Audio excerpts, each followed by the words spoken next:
Hello everyone, আসসালামু আলাইকুম। এখন আমি আছি দ্বীপজল এন্টারপ্রাইজের গ্রাউন্ডে। আর এখানে আপনারা দ্বীপজলের বেশ কয়েকটা হিনো ওয়ান জে বাস দেখতে পারবেন, যেগুলো বেসিক্যালি নন এসি।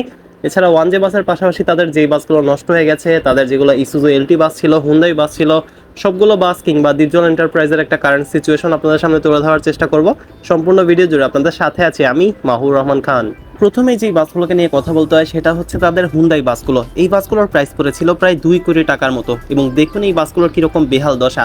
রাস্তায় চলতে পারেনি বলে দ্বীপজলের এই বাসগুলোর এরকম অবস্থা হয়েছে। এমন না যে বাসের টেকনিক্যাল ত্রুটির কারণে আসলে বাস বসে গেছে, বরং বাসকে না চালিয়ে চালিয়ে কিংবা একদম বসে থাকার কারণেই ইসুজু এলটি বলেন, আপনি হুন্ডাই বলেন, যেই বাসগুলোই বলেন সবগুলোরই এরকমই অবস্থা। দেখেন, বাংলাদেশের এসি সেগমেন্টের লাক্সারি বলতে সবাই রিয়ার ইঞ্জিনের বাসগুলোকেই বোঝায়, অর্থাৎ যেই বাসগুলোর ইঞ্জিন হচ্ছে বাসের পিছনে থাকে, এবং দ্বীপজল এন্টারপ্রাইজ কিন্তু সেরকমই বাস নিয়ে এসেছিল।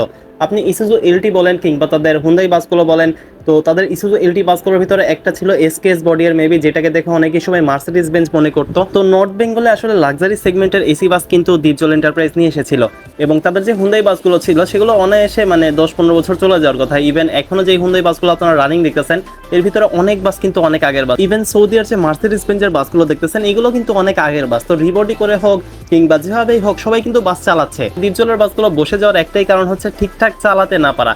এখন ঠিকঠাক চালাতে পারে না, এই জন্য বাসগুলোকে তারা বিক্রিও করতে পারেনি। তারা নিজেরাও হয়তো শিওর ছিল না যে আমাদের বাসগুলো চলবে কি চলবে না। এভাবেই বাদশা ফয়সাল গ্রুপের দ্বীপজল এন্টারপ্রাইজ ধীরে ধীরে একটি ধ্বংসস্তূপে পরিণত হয়ে যায়, এবং তাদের বেশ কিছু one J non AC bus এখনো রানিং আছে, তবে ম্যাক্সিমাম বাসই হচ্ছে তাদের ডাম্প হয়ে গেছে, কিংবা এই বাসগুলোকে তুলে আবার রিবডি করা লাগবে, অথবা ইঞ্জিনে হয়তো হেভি কাজ জমে গেছে, যেহেতু বছরের পর বছর বাসগুলো এভাবেই পড়ে আছে। ম্যাক্সিমাম বাসগুলোতে আপনারা দেখবেন যে বাসের চাকা টাকা নেই, যেগুলো ইউজেবল জিনিস ছিল, চাকা যেগুলো পাল্টাতে হয় সেরকম পাল্টানোর মতো কোনো কাজ এখানে করা হয়নি। তো যেহেতু এখন হচ্ছে আপনার সরকার চেঞ্জ হয়েছে, আশা করা যাচ্ছে যে দ্বীপজল এন্টারপ্রাইজ হয়তো নতুন রূপে ফিরে আসতে পারে। তাদের এই হুন্ডাই বাসগুলোকে তারা রিপেয়ার করেও হয়তো নতুন রূপে ফিরে আনতে পারে, যেমনটা ধারণা করা যাচ্ছে।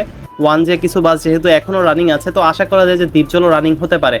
নর্থ বেঙ্গলে যদি দ্বীপজল রানিং থাকতো, তাহলে গ্রিন লাইন বলেন, সোহাগ বলেন, তারা যেরকম একটা হাই লেভেলের একটা সার্ভিস ছিল বা ডিফারেন্ট লেভেলের সার্ভিস ছিল, MAN double decker, Scania double decker, এরকম বাসও হয়তো আমরা দ্বীপজল এন্টারপ্রাইজ থেকে আশা করতে পারতাম। পরিশেষে এটাই বলবো যে একটা সম্ভাবনাময় বাস কোম্পানি ছিল, যারা যাত্রীদেরকে একটি ডিফারেন্ট কোয়ালিটি কিংবা নর্থ বেঙ্গলে একটা খুবই ভালো কোয়ালিটির বাস সার্ভিস প্রেজেন্ট করতে পারতো।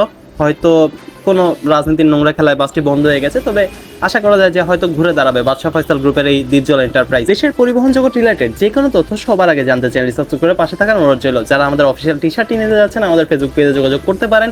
বাস সম্পর্কে ইন্টারেস্ট থাকলে জয়েন করতে পারেন ফেসবুক গ্রুপ বিডি বাস লাভারে।